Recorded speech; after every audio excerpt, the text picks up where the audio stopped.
Today, we're diving into a technology that's getting so incredibly good, it is literally forcing us to question what we see and what we hear. We are talking about the fight for reality itself. So let me start with a question for you. Do you think an AI voice could actually change the outcome of an election?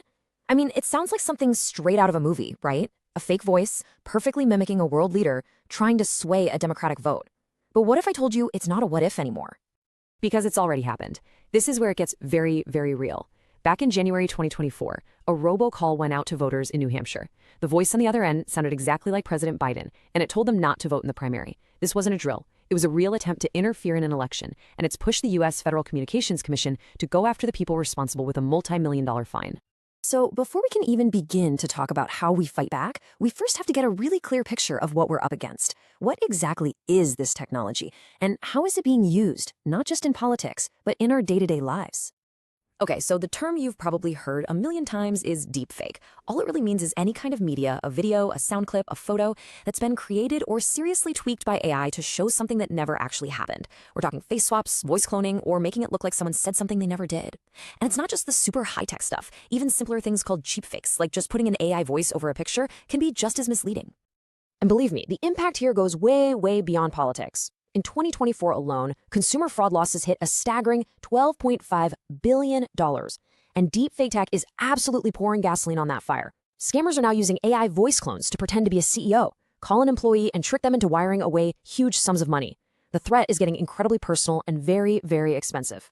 All of this has kicked off what a lot of people are calling a digital arms race. You've got one side building more and more sophisticated fakes, and on the other side, you have this army of researchers and engineers racing to build tools that can catch them. So how are these things even made? You know, it used to take Hollywood-level budgets and skills. Not anymore.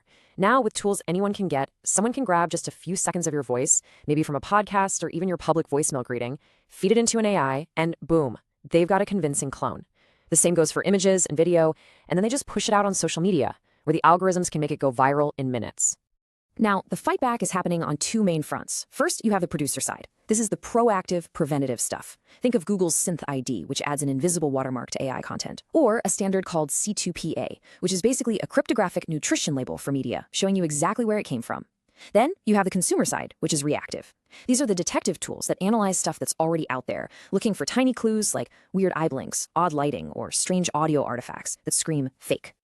But here's the thing, and it's a huge but. For every brilliant new detection tool that comes out, someone, somewhere, is already training an AI on how to beat it.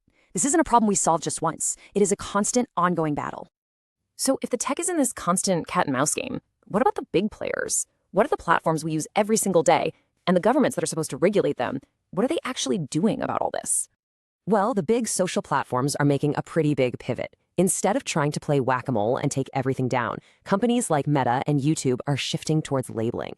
So on YouTube, for instance, creators now have to tell you if they used AI to make realistic-looking content, especially if it's about a sensitive topic like an election.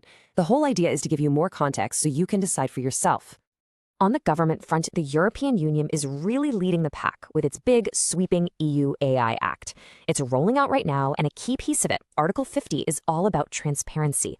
It flat out requires that any deepfake content has to be clearly labeled, so you always know when you're looking at something that isn't real. The situation in the United States is, well, it's a bit messier. There's no single federal law. Instead, you've got this patchwork of different state laws, and they often run headfirst into legal challenges over the First Amendment. It creates this really tricky balancing act between protecting people from lies and upholding free speech, which of course includes things like parody and satire. So with all of this swirling around, the really important question is, what can we do about it? How do we get through this new world without getting fooled? Let's quickly go through a survival guide. Okay, if you work for a company, especially one that handles money, you need to listen up. The old rules are out the window. If you get an urgent, frantic call from your CEO demanding a wire transfer right now, don't. Just don't. Hang up and call them back on a phone number you already know and trust. Even better, make it a rule that any big payment needs approval from more than one person. You can even set up simple code phrases for any voice-only commands. And for all of us, personally, it really comes down to practicing better digital hygiene. Start looking for those content credentials labels. Actually pay attention to the altered media warnings on YouTube and Instagram. And just be extra skeptical of anything online that tries to make you really angry or really scared really fast. Oh, and maybe rethink having that public voicemail greeting. It's basically a perfect, clean audio sample for anyone trying to clone your voice. And this actually reveals something pretty surprising about where the real danger is right at this moment. You know, the slick deepfake videos of celebrities get all the headlines, but the most dangerous tool for the average person, by far, is simple audio cloning. It's cheap, it's fast, and for financial scams, it is devastatingly effective. And that brings us to the final, really unsettling question we have to ask ourselves. As this technology gets better and better, as the fakes become truly perfect, indistinguishable from reality, the challenge won't just be about spotting a fake anymore. The real challenge will be, how do we as a society agree on what's true? What happens when seeing and hearing is no longer believing?